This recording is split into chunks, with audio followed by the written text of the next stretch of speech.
بسم الله الرحمن الرحيم. الحمد لله رب العالمين، وصلى الله وسلم وبارك على نبيه الأمين وعلى آله وصحبه ومن تبعهم بإحسان واستنى بسنتهم وسلك طريقهم إلى يوم الدين. اللهم لا علم لنا إلا ما علمتنا إنك أنت العليم الحكيم. اللهم علمنا ما ينفعنا وانفعنا بما علمتنا وزدنا علما. اللهم اجعل علمنا حجة لنا لا حجة علينا. رب اشرح لي صدري ويسر لي أمري واحلل عقدة من لساني يفقه قولي. قال المؤلف رحمه الله: وعنه قال: كان أبو طلحة أكثر الأنصار بالمدينة مالا نخل، وكان أحب أمواله بيرحاء، وكانت مستقبلة المسجد، وكان رسول الله صلى الله عليه وسلم يدخلها ويشرب من ماء فيها طيب. فلما نزلت هذه الآية: لن تنالوا البر حتى تنفقوا مما تحبون، قام أبو طلحة إلى رسول الله صلى الله عليه وسلم فقال: يا رسول الله، إن الله تبارك وتعالى يقول: لن تنالوا البر حتى تنفقوا مما تحبون، وإن أحب مالي إلي بيرحاء، وإنها صدقة لله تعالى، أرجو برها وذخرها عند الله تعالى، فضعها يا رسول الله حيث أراك الله. فقال رسول الله صلى الله عليه وسلم: بخ، ذلك مال رابح، وقد سمعت ما قلت، وإني أرى أن تجعلها في الأقربين. قال أبو طلحة: أفعل يا رسول الله. فقسمها أبو طلحة في أقاربه وبني عمه، متفق عليه، وسبق بيان ألفاظه في باب الإنفاق مما يحب. يتي الله سبحانه وتعالى تدر ماوندو توودو سنيدو حندو يتede yentoriyo juulu enalaɗo meɗen muhammad sallllahu alayhi wa sallam omo o nuli e meɗen saabu yurmede.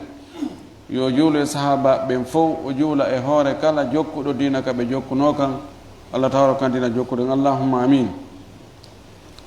walli fiiɗon ɗo yo allah yurminen yurminamo ha joni himo soggande e makuji nelaɗo sallllahu alayhi wa sallam ɗi o makani en fi ɗoftagol nene e baaba e jokkugol enɗam muɗum. oɗo hadis hande ko kanko watti hadis haji 390. oɗo o fillitemo eɗen andi o jantinokemo ka dambugal okkitirgol jawdi mum ndi ɓuuri yiɗude ndin. o addanno en o hadisu ɗo tigi bi hadafirihi o fof makko, kono ɓayi himo landa e ngal dambugal ton fi okkitirgol jawdi mum ndi ɓuuri yiɗude ndin. oɗo hadis ɗo tindiri ɗum. no e makko kadi fi jokkugol enɗanji mum ɗin ka lannode ɗum ko ɗum waɗi o filliti hadisi on ɗo kadi. ittama e anas ibnu malikin radiallahu anhu o wi'i: kana abu talha oɗo o wonino akthara al ansari bil madinati malan min nakhlin, ko kanko wonno ɓurnoɗo ɗuuɗude jawdi leɗɗe tamaro e takame ɓe madina. wa kana ahabbu amwalihi bayruha, wonino jawle makko ɗe o ɓurno yiɗude ɗen. mo jogino gese tamaro buy. yimɓe madina ɓen fof ko kanko ɓurno marde gese jardin ji tamaro. e ɗin jardin ji makko tamaro fof ko ɓuranomo welde ko o jardin wiyeteɗo bayruha. wa kanat on ɗon jardin wonino mustaqbilal masjidi, himo fewtodiri e juulide nelaɗo nden sa sallam, ka tumbere saare woni. ɓayɗen andi juulide nelaɗo nden kokat hakkude galbul madden ko wiyete kon ka ɓernde saare. ka ɓernde saare ko ɗon e juulide makko nden wonno tawi noon no fewtodiri jardin makko on e nden juulide no fewtodiri. wa kana rasulullah sallah sallam yadkhuluha, nela allah woni mo natana e on jardin. wa yashrabu min ma'in fiha tayyibin, o yara ndiyanno e on jardin koloyruno toon e ndiyam mayru on no ɓunni ha no weli ha. o natano toon si woni joni ano ceeɗo nangue yalti tawi nguleni no woodi, o natano ka jardin toon o fowto ka ɗowdi fowtora ɗowdi leɗɗe ɗen o yara ndiyan ɗam. falamma nazalat hadhihi al-ayatu sanga o aya do cippi Allah cippini ene o ka Ali Imran aya wattude capanɗe jeenayi e ɗiɗi Allah subhanahu wa ta'ala wi en lan tanalul birra on heɓata ko wiyete birru kon hatta tunfiqu ha okkitiron mimma tuhibbuna e ko yiɗɗon kon tigi heɓata birru on e wi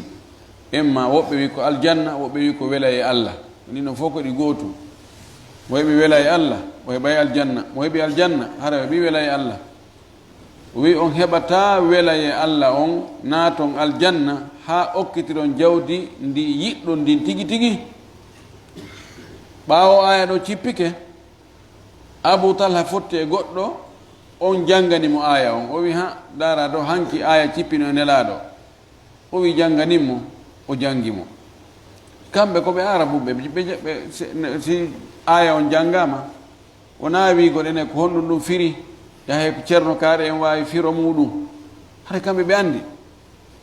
heddi ko jaɓayɗo e saliɗo kono kamɓe ɓe andi ko e ɗengal maɓɓe si goɗɗo fillanike makko pullo wowli tawi koye pular o wowli alandata ko honɗum ɓe faandi ɗon ɓaawo nani ɗum gama Abu Talha immi kissan ila rasulillahi sallallahu alaihi wa sallam o yahi kanulaɗo faqala o wi ya rasulallah ko an yunulaɗo Allah inna allaha tabaraka wa ta'ala yaqul allahu bajjo seniɗo on towɗo on himo wi'a lan tanalu birra hatta tunfiqu mimma tuhibbun on heɓata birru on ha okkitiron e ko yiɗuɗon kon e jawle moɗon o wi wa inna ahabba mali ilayya bayruha tabiti wonde jawle an ɗen fopp ko ɓuratanmi welde ko bayruha jawle an ɗen fof komi ɓuri yiɗude ko o jardin bayruha wa innaha sadaqatu lillahi taala on ɗon jardin mi waɗimo sadaka fi Allah towɗon o woni sadaka fi Allah mi okkitirimo arju miɗo tañƴini miɗo jorti birraha moƴƴere ko heɓoto e makko wa zuhraha e maral moƴƴere nden kadi wona inda allahi ka Allah taala towɗo miɗo tañƴini heɓugol moƴƴere mi heɓa birru ɗaɓɓaɗo to on kalan tanalu birra hatta tunfiqu mimma tuhibbun miɗo jorti wonde ɓay mi okkitiri o mi heɓay on birru ɗon ɗum wonanami kadi marari ka Allah ɗum ɗon Allah mara ɗum ɗon majjata wujjatake laamu jattata miɗo jorti ɗum noon nelaɗo fa da'aha waɗu oɗo jardin ya rasulallah haythu araka allahu kala ka Allah holluma ya waɗu joni mi halfinima e firlitagol fewja fi jardin o min mi okkitirimo fi Allah joni o wattama e sokeje ma no tawruɗa no gasira o waɗumo ɗo an andi a yeeyitay ƴetta coggu mum okka miskimɓe ɓe ka ko dinɗe ɗen okkata miskimɓe ka ko honno guerdata o wiyete waqfu sa waɗi waqfu no woodi si waɗɗo waqfu on ɗum ko an ɗo ko Abu Talha ko hombo halfina jeerugol waqfu on ko nelaɗo ɗo wiyete annadiru joni noon woodi almawqufu alayhim waɗanaɓe o waqfu naftoroɓe ɓen no wawi tawa waqfu on naftoroɓe ɓen koɓe hendo ko ɗum ɗon ko waɗa waqfu kon tigi tigi ɓe naftorta no wawi hara koko yalti intérêt yaltowo ɗon on ɗo no wawi wadde waqfu suudu ma ndu inna koye miskin ɓen ar hoɗa ɗon ɗon ko waqfu on tigi ɓe woni naftorde jaati makko on ɓe ara ɓe hoɗa ka nder suudu inna ndu suudu ɗo mi waɗi ɗum waqfu mi okkilu Allah kono ko miskinɓe hoɗata e mayru ma ko alyatimaɓe ma ko sonnaɓe modibo maayi heɓali ko jombita ɗum waɗa tahdid ko homɓe naftorta no wawi wonde waqfu on hara ko nafoore makko on hewtata waɗanaɓe ɓen wona jaati mum on kamɓe naaɓe hoɗo suudu a darni ndu kono na miskin hoɗata e mayru ko patron ɓe ɓen luwata ndu kono mbuuɗi koɓe yoɓata ko kono noon sendante miskin ɓen enna mbuuɗi kala ko nduɗo suudu yaltini ma o l'école ɗo ko yaltini ma o projet ɗo ko yaltini haray ɗum ɗon koye waɗane miskinɓe ɓen masalan inna miskinɓe ɓen 40% alyatima ɓen 30%, janngoɓe ɓen 15% masalan miskinɓe hoɓɓe arɓe hara koɓe jeyaka ɗo ɓenno kadi 15% gasi timmi 100%. no way sendira noon ɗum ɗo ko mawqufun alayhim mawqufun lahum. joni ko ɓe baraji ɗin joni an ko an woni waagi fo an waɗi an waɗi sadaka o. no wawi baraji ɗin wiya ko an tun jeeyi du suudu ɗo mi okkindu Allah mi halfini kaari jeerugol ndu ko siko yalti toon kon ko kaari en jonnete baraji ɗin foppo ko min tun Allah waɗɗu ka konti amin tun. no sella ka kafida kadi wattida woɓɓe e ma inna ko fi am min e yummange ɓen an. no sella wiya ko min e yummange ɓen an e ɓiɓɓe am ɓen sa fala e ɓiɓɓe fof sa fala wiya kaari e kaari. ɗum ɗo ɗum woni ɓe baraji ɗin artanta ɓen no wawi wonde hara ko waɗɗo on tun mo wawi kafrude e woɓɓe goo. ɓawo wi ɗum ɗo o halfini nelaɗo jeerugol bayru ha fa qala rasulullahi sallllahu alih wa sallam aɗano maki bahin kawe dhalika malu rabihun ɗum ɗo ko jawdi tonidi dhalika malu rabihun ɗum ɗo ko jawdi tonidi jawdi heɓudi tono ɗo pertu waɗali ɗo fes ko bénéfice heeɓi ɗo. wa gadi samituma qulta mi nani ko wiɗa ko woni mi nani ko wiɗa ko mi jaɓi mi weltori a halfi gollan jeerugol o jardin ɓe wi jardin on mo yonno mo marno ko yoni leɗɗe tamaro 600 koloyruno toon piiji ko tawata ko fotinta neɗɗo kon foppuno toon. mi nani ko wiɗa kon kono miɗo proposandema ɗo ɗum ɗo wa inni no min ara miɗo yi'i min an taji ala ha nde watta o jardin ɗo fil agrabina ka ɓattodiraɓe maɗa ko sabu ɗum ɗo addi hadis o ɗo ka dambugal ɗo. joni o sadaka o jardin ɗo sadaka makko on waɗu ka ɓattodiraɓe ma ka enɗam ma. ɓattodiraɓe on tigi ɓen nena goto baba gotoɓe on tigi ɓen no tawa mawɓe on tigi ɓen no tawa bappiraɓe e babiraɓe mawɓe no tawa ɓiɓɓe ɓen ɗon ɓen no tawa kotiraɓe e miñiraɓe e ɓiɓɓe muɗum jajiraɓe e ɓiɓɓe muɗum ɓeɗo fopp no tawa ɓeɗo fof no wiye aqrabin waɗu hara o sadaka ɗo hara ko ɓeɗo taw jogui priorité naftorgol sadaka on ndo o jokkiri en ɗan sadaka on nelaɗo sallllahu alih wa sallam andintinimo yo waɗu sadaka on o waɗa kadi jokkirɗo en ɗan. qala abou talhata on tumate abou talha wi ɓawnlaɗo proposanimo ɗum ɗo o wi afalu ya rasulallah mi waɗay ɗum nelaɗo mi waɗi mi jaɓi. fagasama ha abou talha sendi o jardin ɗo fi aqaribihi e ɓattodiraɓe makko ɓen wa bani ammihi e ɓiɓɓe bappiraɓe makko e ɓiɓɓe babiraɓe makko ɓi baba gotoɓe makko ɓen e ɓattodiraɓe makko no gasa ɓattodiraɓe ɓen ko nene goto baba gotoɓe makko e baba gotoɓe makko ɓeɗo ko ɓattodiraɓe tigi tigi. bano am ɓen ko ɓi baba gotoɓe e o waɗi ɓeɗo fopp mo ɓe heeɓi sabu nano ɗuuɗi no ɗuɗuno. o wi wa sabaga bayanu alfadihi fi babil infaqi mimma yuhibbu en law feƴƴino ɓangilngol konnguɗi mettuɗi fiiɗin e hadisi on ɗo ka dambugal fi okkitirgol ko yiɗi kon. hadisi ɗi mon ɗo hande kanko watti 321 wan abdullah ibn amr ibn al-as radiyallahu anhuma ittama e oɗo abdullah ibn amr ibn al-as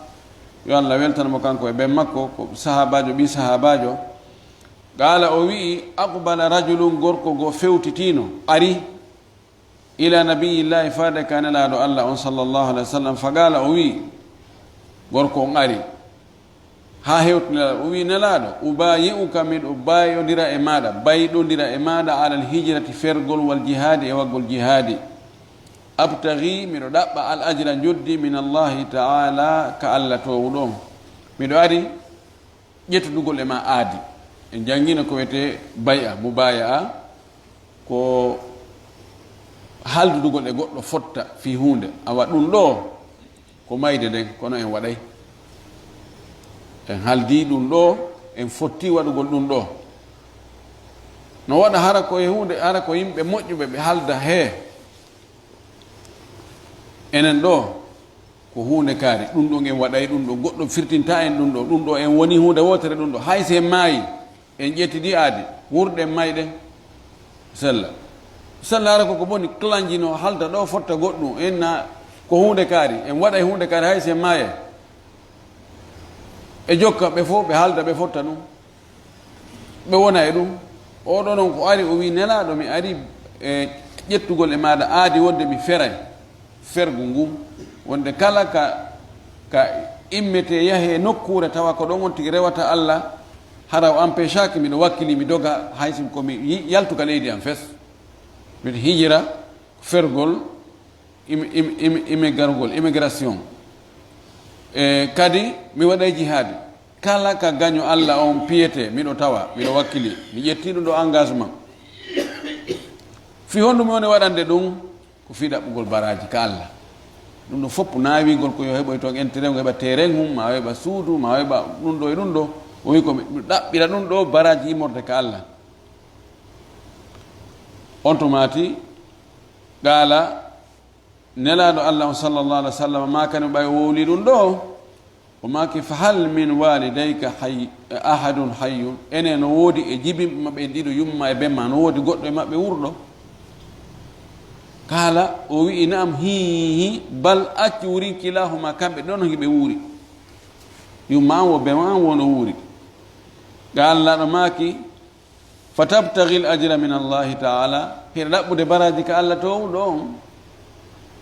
kala nam o inni hi ko baraji mi faala ɗaɓɓude de ko ɗum wasi mi inni mi ƴettanima engagement fi fergol doga acca kami hoɗi ɗon fes waɗa jihadi tum qala allaɗo maki farji yiltito ila walidayka yilto ka yummama e bemma fa ahsin sohbatahuma moƴƴina wondugol e maɓɓe yilto wonda e maɓɓe moƴƴina wondi ngun moƴƴingol wondi ngun ko dankagol ɓe ɗoftoɓe nananaɓe ne'anoɓe duncanaɓe ɓuttinaɓe ɓernde yilto waɗa ɗum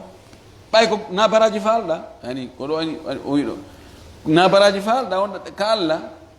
o wi ko ɗum mi ɗaɓɓidi o yawa yinto ko toon ɗi heɓoto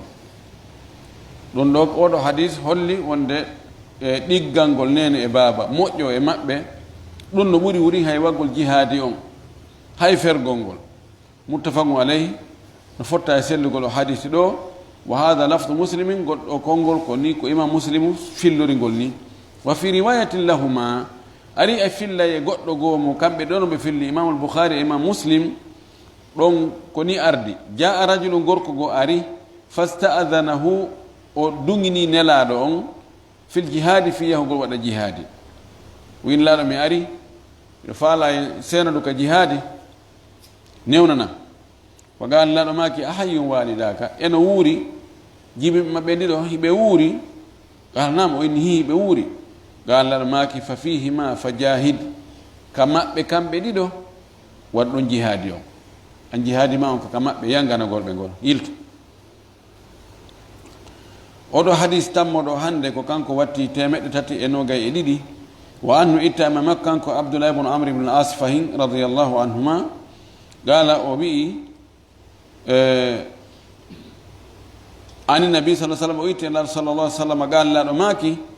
laysa alwasilu wonali jokkuɗo on bilmukafi yoɓutuɗo on on na jokkuɗo walakinna alwasila kono ko woni jokkuɗo en ɗam alladi ko on ida qata'at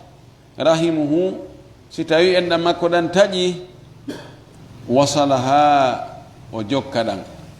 rawahu lbukhari fille sukko imam boukhari o wi wa qata'at bi fathi lgafi wa ta urtugol gafi on wo e ta on qata'at na quti'at de riwaya ɓurɗo lollude on ko quti'at si taƴama ɗo wi qata siɗan taƴi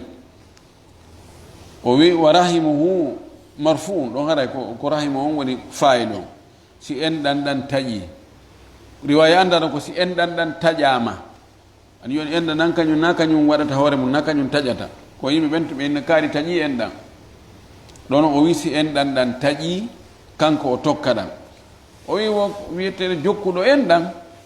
wona yoɓitowo ko wanna ɓay kaari arno ka denna bo amin kadi mi yahay ka denna bo makko o neldanno complet min kadi mi ɗaɓɓo complet mi neldamo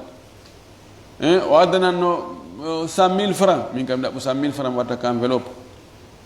ani tawa ko o waɗana o ko berɗum kan kadi o watta ko waɗana o o yoɓa ɗum o wi oɗo yoɓitowo oɗo na o wiyete jokkuɗo enɗan tigi tigi tigi ko hombo woni jokkuɗo enɗan tokkuɗo enɗan ɗan tigi tigi ko si ɗan taƴi ha gayna o tokka ɗan noon oɗo wiyama tokkuɗo enɗan andi ko tokku koko taƴi tokkete ɓe mana si tawi on tigi minna kaari o arano ko haaju am min andimo monanimi min no mi yahay ka haaju makko kaari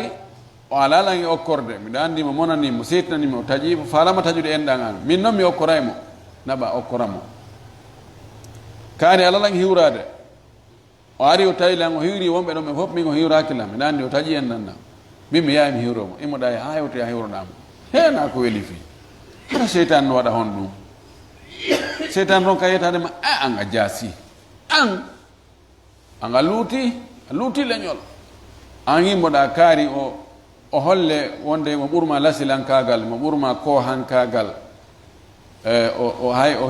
hay so fotti hay o daratama an yimmoɗa yahaka makko ɗon inna miɗo ari tokkugol enɗa miɗo ari hiwragol ma miɗo dara kon fi honɗum seytinanɗami hara yiyetlan komi bonni yafoɗami ay seytane aray o woni somére jo aray o gollali kankadi ko ɗon ko jokki o ƴuntena woyna non tertomo kere ko kanko wurnuma kere na pine fottini on ɗo kere ko on ɗo kere anna waɗanamo hunde kaari acci ɗon o artay kono ko hani ko si taƴi koyo tokke o wi ko on ɗo woni tokkuɗo enɗan on tigi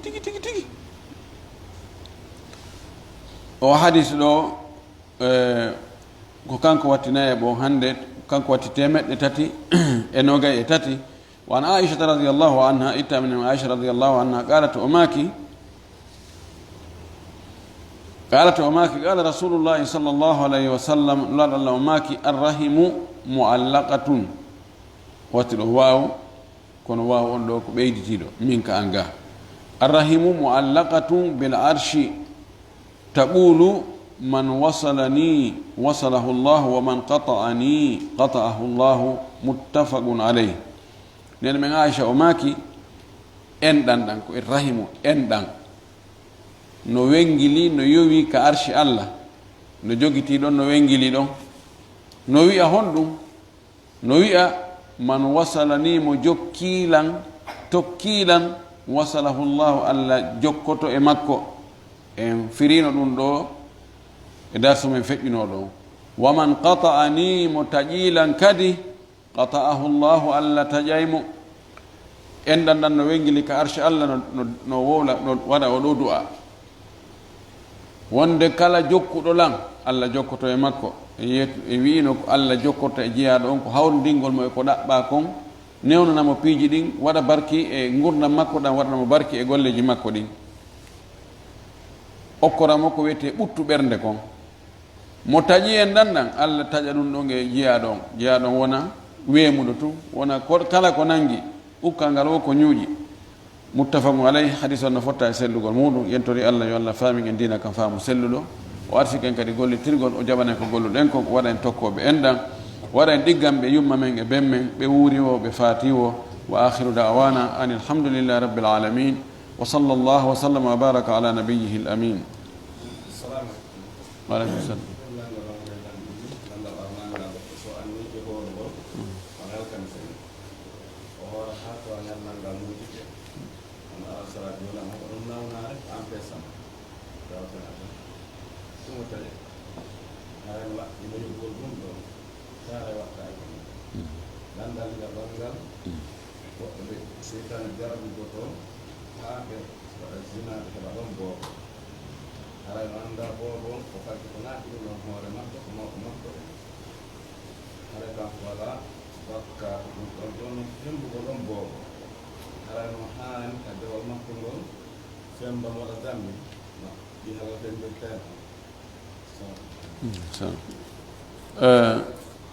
gari ke ɓe ɗo landal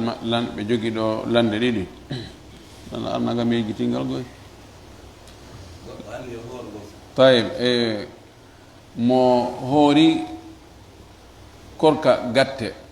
woni naafugol anndi yo tun hoora wana woɓɓe no hoorani tenen alkamisa joɓe wonde ɗo e woɓɓe tawata feere tenen alkamisa fof pare ɓe hoori lay tuuba lahum ɗum ɓeeɗo yo allah tabintinɓe e muɗum no jeeya e ñalormaji hanuɗi hoorere ɗen tenen e alkamisa e ñalormaji daneji ɗin lewru be lewru 13 14 15 ndu lewru meɗen ka kalandiri e ɗo ndu wi hande goo ɗum ko jombente ɗum haray woni hande woni ñallal aranal ngal e hitande julɓe ɓen no wawi wono 1er janvier ka portoɓe ɓen si tawi daragol mayru on nanodiri e kalandiri e windiɗo on ɗo ndu ɗo e nelaɗo no maaki korka kam fop ɓurka moƴƴude kan si feƴƴi suumaye ko horgol e ndu lewru ɗo ɓuri no tenti noon ñande 10 mayru e ñande 9 mayru ta soa e ashura ko e nder ndu ɗo woni jon noon horugol ɗe balɗe ɗe nelaɗo hoorayno si on tigi hoori joni ha wano ko alan sara o heeɓi ɗon empêchement nawnaade heeɓi mon tawi o wata timminde ñallal ngal tawi be o taƴa o taƴi haray ngal ñallal ngo yoɓoyay ngal no waɗɗi waɗɗakimo yoɓugol laaɗo maki almutatawwi'u amiru nafsihi wonɗo e wadde korka sadaka ko kanko laami hoore makko ko woni tewagol taƴa korka naafe hara tewi pas nanganto o no aña sabu allah subahana taala ko wi wala tubtilu amalakum taw bonnu golleji mon ɗi kono noon siko ganto on tigi no wawi taƴude kadi on tigi heɓay baraji ko hoori ɗon kon wiyata ko heɓay baraji ñallal ngal fuu kono baraji ɗin o heɓay ko o ñamari kon ɓorde subaka on ha hewti fewdo ka nawnande nangimo ɗon allah yoɓaymo allah bonnantamo ɓay wona kanko tewi bonnani hoore makko kono haray waɗɗakimo yoɓutugol ngal ñallal ɗo naaɓe o yoɓita ngal few malandal ɗimmal ngal si allah jarribori neɗɗo waɗugol zina ha ɓiɗɗo heɓo e ɗum on ɓiɗɗo ɗon no anda o faggitaki ɗum si tawino ko neɗɗo waɗayno hoore mum fattu heɓatano koye aduna on fof naka julɓe naka heferɓe